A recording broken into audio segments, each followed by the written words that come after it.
Vamos a dar paso a Guillermo Juberías Gracia, de la Universidad de Zaragoza, que va a realizar una... Gracias, Javi. Gracias. Que va a realizar una presentación sobre bailarinas como eternas majas, el imaginario goyesco y los trasvases entre danza, pintura y cuadros vivos, ¿no? Seguimos un poco con esta mesa que va sobre iconografía, luego veremos que también las últimas comunicaciones van a estar un poco diferenciadas, pero bueno, de momento seguimos con la iconografía y damos paso a Guillermo. Vale, ¿se me escucha bien? Sí, te escuchamos. Vale, perfecto. Y también se ve la pantalla, ¿no? Sí. A ver, la voy a ampliar, perdón. Vale. Exactamente. Bien, genial, se ve perfectamente. Vale, perfecto. Bueno, pues muchísimas gracias.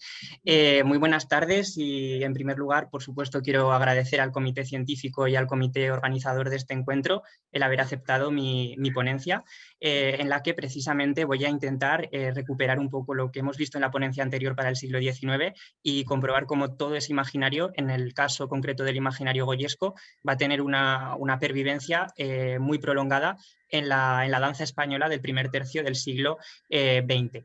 En primer lugar, lo que me interesa destacar es cómo ese imaginario goyesco, que estuvo muy vinculado también al concepto de construcción de una identidad nacional, se manifiesta del espacio doméstico a la esfera pública a través de diferentes aspectos que voy a comentar a continuación. La segunda cuestión que analizaré será la de los cuadros vivos goyescos, como una fórmula de espectáculo muy concreta, con unos trasvases entre pintura y danza que también analizaremos luego. Y finalmente me centraré en el que es el objeto de la comunicación, que es comprobar cómo todo ese imaginario goyesco es recuperado en la danza española del primer tercio del siglo XX. Bien, cuando hablamos del imaginario goyesco, tenemos que tener en cuenta que en España, a finales del siglo XIX, tuvo lugar una recuperación de un fenómeno antiguo, de un fenómeno que es propio del XVIII, es el fenómeno del majismo.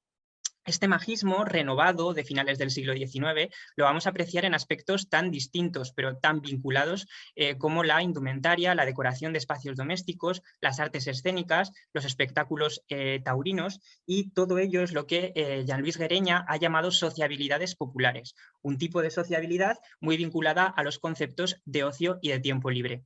Además, tenemos que tener en cuenta que en la capital española, en Madrid, va a tener lugar una larga pervivencia de las fórmulas de ocio propias del antiguo régimen, con unos modelos muy deudores del pasado, que llegan hasta principios del siglo XX y que van a entrar un poco en tensión con las fórmulas de ocio modernas ya propias de una metrópolis contemporánea.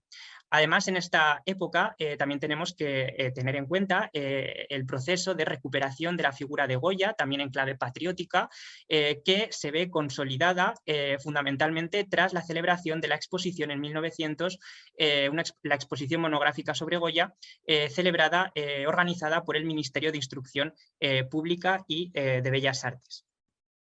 Bien, como les decía, esta recuperación de elementos dieciochescos y de elementos propios del imaginario goyesco lo vamos a apreciar en la indumentaria de la época.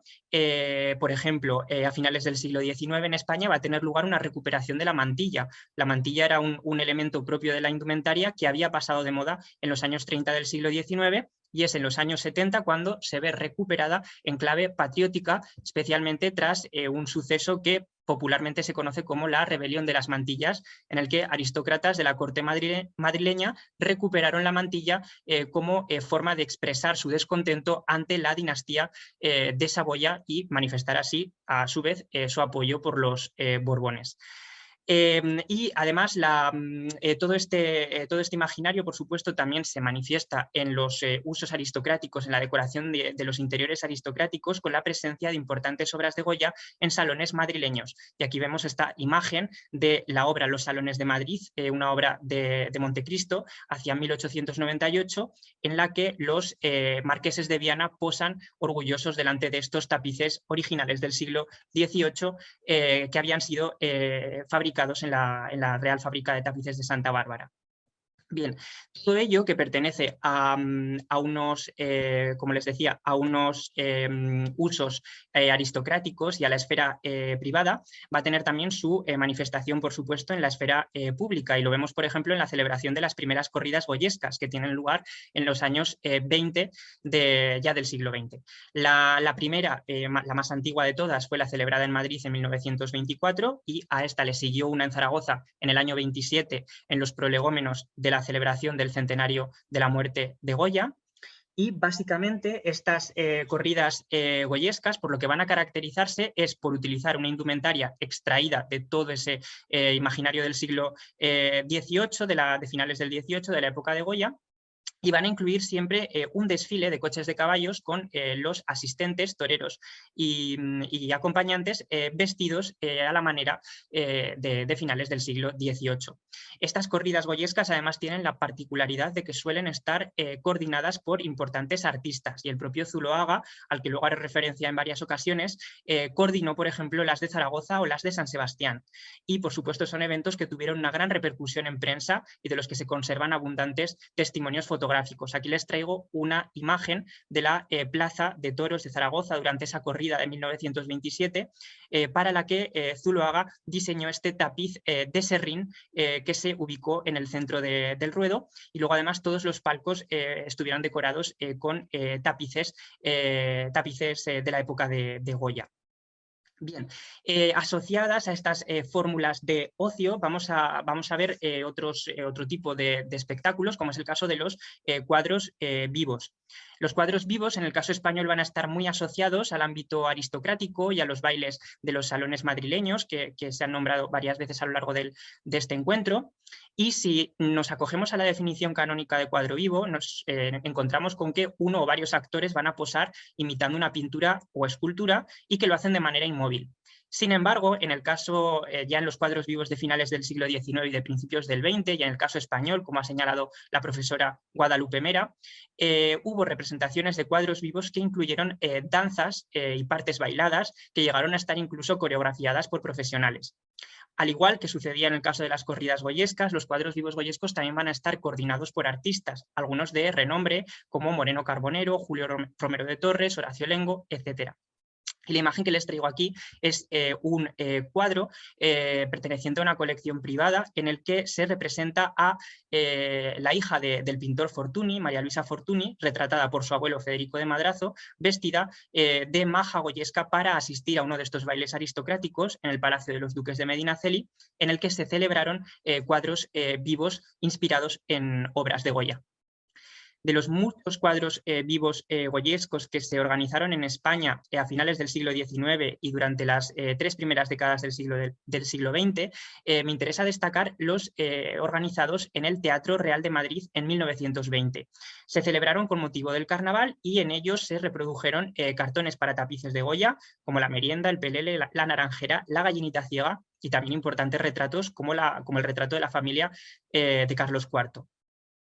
Para el evento se construyeron además escenografías, tal y como relata la prensa de la época, ambientadas en San Antonio de la Florida. Recordemos que justo un año antes los restos de Goya se habían depositado en San Antonio de la Florida.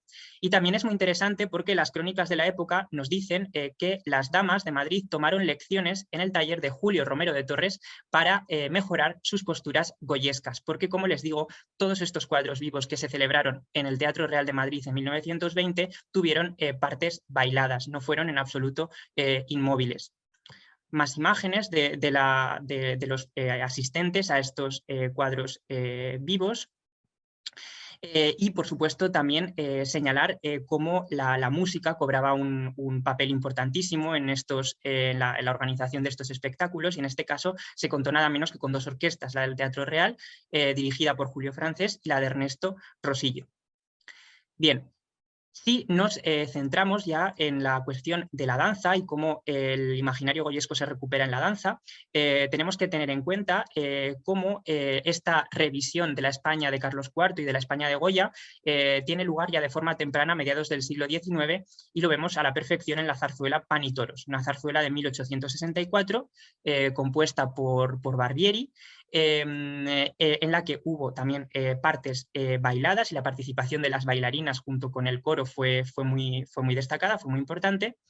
Y además es una zarzuela de la que se conservan los figurines y los diseños de escenografía realizados por un pintor madrileño del siglo XIX, del romanticismo, Manuel Castellano. Lo que es interesante es ver un poco las diferencias entre los diseños para figurines y las fotografías, o la única fotografía que he localizado de las bailarinas de esta zarzuela, porque en realidad no se aprecia demasiada fidelidad entre lo que fue el diseño de figurines, que era bastante detallado y bastante elaborado, y los trajes que finalmente vistieron estas bailarinas en 1864, que son bastante más sencillos y bastante más austeros. Bien, pero para comprender este imaginario goyesco en la danza española del primer tercio del siglo XX, tenemos que aludir a la figura de Enrique Granados. Granados había desarrollado a lo largo de su vida una gran pasión por la obra de Goya y por todo este universo de las majas, los majos y todo este mundo de la época de Carlos IV. Y además fue un gran dibujante. En sus cuadernos de notas conservados en Nueva York vemos abundantes dibujos de majas al balcón, de majos que acompañan a las majas, etc. Y él ya desde 1909 empezó a trabajar en la suite para piano goyescas, que estrenó su primer cuaderno en París en 1911 y su segundo cuaderno, el primero en Barcelona en 1911 y el segundo en París en 1914. Y finalmente el estreno de la ópera goyescas tendría lugar en Nueva York en 1916. Y ya de forma póstuma, en 1919, la ópera sería estrenada en París. Asociado a estas piezas para piano que compone Enrique Granados, encontramos los programas de algunos espectáculos como este Festival del Círculo Artístico de Barcelona, organizado en el Teatro Imperio, en el que la actriz y cantante Raquel Meller y la bailarina Tórtola Valencia interpretaron abundantes piezas musicales. En el caso de Raquel Meller, ella dio vida a la maja vestida de Goya y al majo discreto de Granados, mientras que Tórtola Valencia interpretó la maja de Aroca. Y aquí algunas fotografías de estos números de Raquel Meller y el caso distinto, tan diferente del número La Maja, interpretado por Tórtola Valencia, que, como se pueden imaginar, pues llamó muchísimo la atención de toda la prensa y de todas las crónicas de la época. Y aquí les traigo este texto del escritor Miguel de los Santos Oliver, en el que se relaciona esta imagen de Tórtola Valencia como maja con la España negra, por supuesto, con esa España sombría y amenazante, de alta peineta, negra mantilla y ojos negros, un poco incidiendo en esos tópicos de la mujer española que se arrastran desde el romanticismo, y se pone en relación todo ello con la obra de Goya, Mérimée, Zuloaga y con el personaje de Agustina de Aragón, puesto que cuando estas bailarinas interpretan a majas goyescas, muchos críticos y muchos autores ven en ellas verdaderas heroínas patrióticas, como las de la época de la Guerra de la Independencia. Tórtola Valencia hizo de la maja uno de sus personajes más destacados, y la llevó incluso a Nueva York en este recital que dio Tórtola Valencia en el Century Theatre de Nueva York, para el que se dice que Tórtola Valencia llevó un traje diseñado por Ignacio Zuloaga, inspirado en las obras de Goya. La música era de Isaac Albéniz y el traje en cuestión es este. Un momento. A ver. El traje en cuestión es este de la izquierda, pero como señaló la profesora Idoia Murga, la propia Tórtola Valencia dejó claro que Zuloaga solo había diseñado uno de sus vestidos, el vestido de la gitana, que es una pieza musical de Granados. Por lo que, o bien el vestido de la maja de Albéniz de 1917, 2 años después, no lo hizo Zuloaga, o quizás lo que se reutilizó fue la tela, que fue lo que probablemente había hecho Zuloaga, porque a pesar de que las fotos tampoco tienen una calidad extraordinaria, pues sí que se aprecia una cierta similitud entre la tela de este vestido de la maja y la tela que lleva Tórtola Valencia en el vestido para la gitana.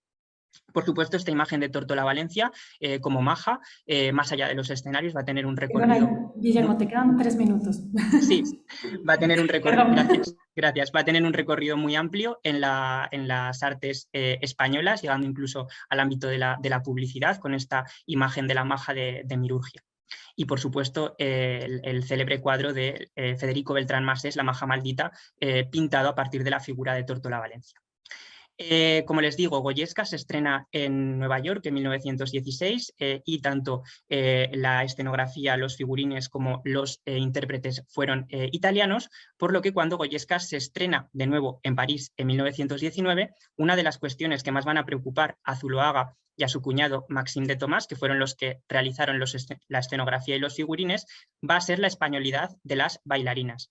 Ellos ya habían intentado que Antonia Mercé, la argentina, bailase en 1916 las Goyescas de Granados, no lo consiguieron, y finalmente en 1919 la bailarina que ejerce el rol principal en Goyescas es Amalia Molina. Y aquí pues les traigo distintas documentaciones de todo ese proceso de contratación de Amalia Molina, sobre las que pues no puedo incidir ahora.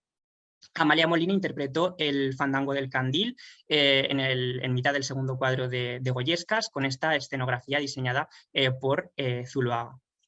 Por último, con esto ya concluyo, quería destacar cómo todo este imaginario goyesco continúa después del estreno de Goyescas en París en 1919, y lo vemos a la perfección en estos espectáculos de la bailarina catalana Teresina Boronat, que supo aprovechar muy bien la coyuntura del centenario de Francisco de Goya en 1928, para dar un recital en París, en la sala Pleyel, con escenografías, de nuevo, obra de Zuloaga, quien también hizo el retrato del artista, que se incluyó en el programa, y ese espectáculo prácticamente se repetiría en el Gran Teatro del Liceo de Barcelona un mes después, en mayo de 1928, de nuevo con el retrato que Zuloaga había pintado de Teresina Boronat y las escenografías. Y con esto ya concluyo. Muchas gracias.